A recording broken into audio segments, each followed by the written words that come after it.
चलिए जानते हैं उत्तर प्रदेश की 25 बड़ी खबरों को सिर्फ 10 मिनट में। लेकिन उससे पहले वीडियो को लाइक और चैनल को सब्सक्राइब जरूर करें। इंद्रेश महाराज दुल्हन लेकर पहुंचे वृंदावन। वृंदावन के प्रसिद्ध कथावाचक इंद्रेश उपाध्याय शनिवार को अपनी दुल्हन शिप्रा शर्मा के साथ धूमधाम से वृंदावन पहुंचे। बैंड बाजे, आतिशबाजी और जयकारों के बीच उनका भव्य स्वागत किया गया। इंद्रेश ने हाथ जोड़कर लोगों का अभिवादन किया, जबकि दुल्हन शिप्रा पूरे समय घूंघट में कार में बैठी रही। इस्कॉन मंदिर के पास स्थित उनके आवास पर रिश्तेदार पहले से मौजूद थे। शुक्रवार को जयपुर में वैदिक रीति से 7 फेरे संपन्न हुए थे। आशीर्वाद समारोह ताज आमिर होटल में हुआ, जहाँ कुंदन वन को तिरुपति बालाजी मंदिर की तर्ज पर सजाया गया था और देश भर के साधु संतों ने आशीर्वाद दिया।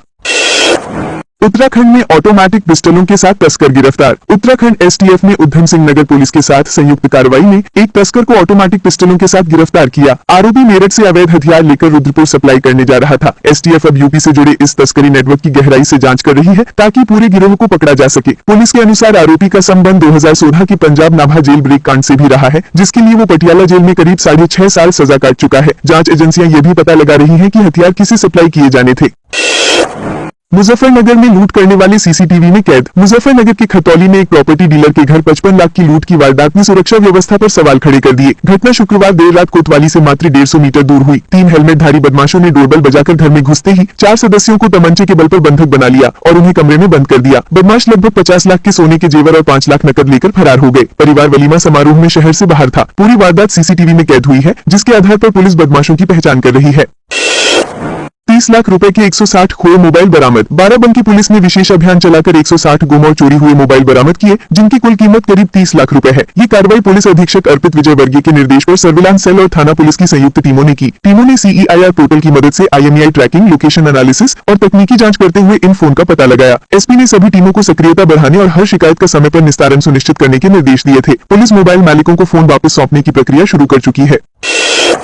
मंत्री संजय निषाद ने अखिलेश पर कसा तंज। निषाद पार्टी के राष्ट्रीय अध्यक्ष और कैबिनेट मंत्री डॉक्टर संजय निषाद ने सपा अध्यक्ष अखिलेश यादव द्वारा फतेहपुर सीकरी में चादर चढ़ाने को तुष्टीकरण बताया। उन्होंने कहा कि चादर चढ़ाने से कुछ नहीं बदलता, बल्कि अच्छे कार्यों का प्रचार होना चाहिए। संजय निषाद ने आरोप लगाया कि हाथी, साइकिल और पंजा ने मुसलमानों को सिर्फ वोट बैंक की तरह इस्तेमाल किया है, इसलिए समुदाय आज भी गरीबी और अशिक्षा से जूझ रहा है। उन्होंने कहा कि बीजेपी सरकार मुसलमानों को राशन, दवाई, मकान देने के साथ उनके बच्चों को डॉक्टर, इंजीनियर बनाने के लिए भी काम कर रही है।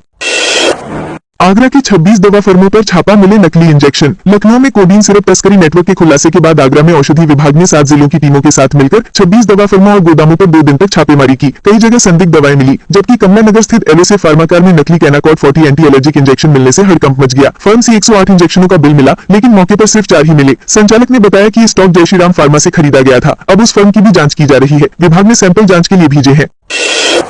कन्नौज में होमगार्ड के घर 18 लाख की चोरी। कन्नौज के मधुपुर गांव में चोरों ने होमगार्ड विमलेश के घर से 18,70,000 रुपए की बड़ी चोरी की वारदात को अंजाम दिया। चोर लगभग 16 लाख के सोने के जेवर और 2.70 लाख रुपए नकद ले गए। परिवार ने हाल ही में बेटी की शादी की थी, जिससे घर में बड़े पैमाने पर जेवर और कैश रखा हुआ था। शादी के दौरान खरीदे गए 9 लाख के गहने और पुराने जेवर भी चोरी हो गए। विमलेश ने बताया कि मेहमानों और भुगतान के कारण बड़ी मात्रा में नकदी घर में रखी गई थी। पुलिस घटना की जांच कर रही है और इलाके में सर्च अभियान चलाया गया है।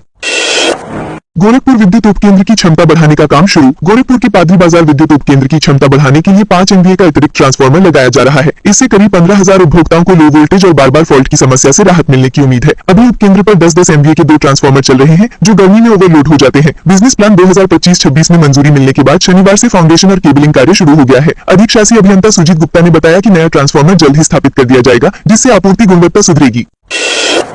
देवरिया में 5 बच्चों की मां प्रेमी संग फरार। देवरिया के भटनी कस्बे में एक महिला 5 बच्चों को छोड़कर प्रेमी संग अम्बेडकर नगर चली गई, जहां दोनों साथ रह रहे थे। महिला के पति, जो कबाड़ी का काम करते हैं, खुद अम्बेडकर नगर जाकर पत्नी को खोजा और अंततः उसकी शादी उसी प्रेमी से करा दी। जानकारी के अनुसार प्रेमी पहले पति की दुकान पर मजदूरी करता था और इसी दौरान दोनों के बीच नजदीकियां बढ़ी। महिला का प्रेम इतना गहरा हो गया कि वो घर और बच्चों को छोड़कर उसके साथ चली गई। मामला क्षेत्र में चर्चा का विषय बना हुआ है, जबकि परिवार अब शांतिपूर्ण समाधान की बात कर रहा है। शाहजहांपुर में शिक्षकों ने सांसद को सौंपा ज्ञापन। शाहजहांपुर में उत्तर प्रदेशीय प्राथमिक शिक्षक संघ के पदाधिकारियों ने सांसद अरुण सागर को ज्ञापन सौंपते हुए मांग की कि 27 जुलाई 2011 से पहले नियुक्त शिक्षकों को TET की अनिवार्यता से मुक्त रखा जाए। शिक्षकों ने कहा कि नियुक्ति नियमों के अनुसार ये अनिवार्यता उनके लिए अनुचित है। प्रतिनिधि मंडल ने सांसद से ये मुद्दा प्रधानमंत्री तक पहुंचाने का आग्रह किया। जिला अध्यक्ष मुनीश कुमार मिश्रा व मंत्री देवेश कुमार वाजपेयी के नेतृत्व में ये ज्ञापन सौंपा गया। सांसद ने शिक्षकों को आश्वासन देते हुए कहा कि उनकी मांग पर संबंधित स्तर पर बात की जाएगी। आगरा में रेलवे परीक्षा में पहुंचा फर्जी अभ्यर्थी। आगरा के सिकंदरा क्षेत्र में रेलवे ग्रुप डी परीक्षा के दौरान बायोमेट्रिक मिलान में एक फर्जी अभ्यर्थी पकड़ा गया। सत्यापन के लिए ले जाते समय आरोपी परीक्षार्थी का एडमिट कार्ड छीनकर भाग गया। केंद्र प्रबंधन की तहरीर पर असली अभ्यर्थी अमित यादव के नाम से एफआईआर दर्ज की गई। घटना IGD 2 केंद्र पर हुई, जहां KYC के बाद ही प्रवेश मिलता है। जांच में पाया गया कि प्रथम पाली में अमित यादव की जगह कोई और परीक्षा देने आया था। पुलिस उसकी पहचान और लोकेशन की तलाश में जुटी है। जालौन राजकीय मेडिकल कॉलेज में चोरी। जालौन के राजकीय मेडिकल कॉलेज में शनिवार रात बड़ी चोरी की घटना सामने आई, जहां चोरों ने 7 नर्सिंग स्टाफ और एक डॉक्टर के सरकारी आवासों के ताले तोड़कर लाखों की नकदी और कीमती ज्वेलरी चोरी कर ली। घटना के समय सभी कर्मचारी ड्यूटी या बाहर थे, जिससे चोरों ने सुनसान माहौल का फायदा उठाया। जिनके घरों में चोरी हुई उनमें डॉक्टर शिल्पी, नर्सिंग ऑफिसर पुष्पा पाल, आकांक्षा भट्ट, मार्सिलियन ऋतु भाटी और फार्मासिस्ट घनश्याम पांडे शामिल है। पुलिस ने मामले की जांच शुरू कर CCTV खंगालने शुरू कर दिए हैं। उन्नाव में जिला अस्पताल में जनऔषधि केंद्र का उद्घाटन। उन्नाव जिला अस्पताल में जनऔषधि केंद्र का उद्घाटन जिलाधिकारी गौरांग राठी और सदर विधायक पंकज गुप्ता ने संयुक्त रूप से किया। इस केंद्र के शुरू होने से मरीजों को बेहद किफायती दरों पर गुणवत्तापूर्ण दवाइयां उपलब्ध होंगी। अब उन्हें बाहर निजी मेडिकल स्टोरों पर निर्भर नहीं रहना पड़ेगा। DM ने कहा कि जनऔषधि केंद्र स्वास्थ्य सेवाओं को मजबूती देगा और आम जनता को बड़ी राहत देगा। अस्पताल प्रबंधन का मानना है कि इससे मरीजों के इलाज का खर्च काफी कम होगा। CM की क्लास के बाद पार्षद लगा रहे कैंप। गोरखपुर में मुख्यमंत्री योगी आदित्यनाथ द्वारा SIR फॉर्म की धीमी प्रगति पर भटकार लगाने के बाद पार्षदों ने वार्डों में कैंप लगाकर फॉर्म भरवाना शुरू कर दिया है। वार्ड 50 के पार्षद शिवेंद्र मिश्र ने शनिवार से कैंप लगाकर ऐसे लोगों की सूची बनाई है जिन्होंने अभी तक फॉर्म नहीं भरा है। जिले में लगभग 90% SIR फॉर्म भर चुके हैं, लेकिन गोरखपुर शहर और ग्रामीण विधानसभा क्षेत्रों में स्थिति कमजोर है। ग्रामीण क्षेत्र में अभी तक केवल 72% फॉर्म भरे गए हैं। लक्ष्य पूरा करने के लिए अभियान तेज किया गया है। हनुमान घाट पर तमिल डेलीगेट्स ने किया गंगा स्नान। काशी तमिल संगमम 4 के तहत तमिलनाडु से आए लेखक दल ने हनुमान घाट पहुंचकर गंगा स्नान किया और पूजा अर्चना कर सुख समृद्धि का आशीर्वाद मांगा। आचार्यों ने उन्हें घाटों के ऐतिहासिक महत्व और काशी की सांस्कृतिक विरासत के बारे में विस्तार से जानकारी दी। इसके बाद दल ने प्राचीन मंदिरों का दर्शन किया। उन्होंने सुब्रमण्य भारती के आवास और उनके घर के समीप स्थित पुस्तकालय का भी भ्रमण किया। अंत में कांची मठ जाकर वहां के इतिहास को जाना। दक्षिण भारतीय शैली के मंदिरों को देखकर अतिथि काफी उत्साहित नजर आए।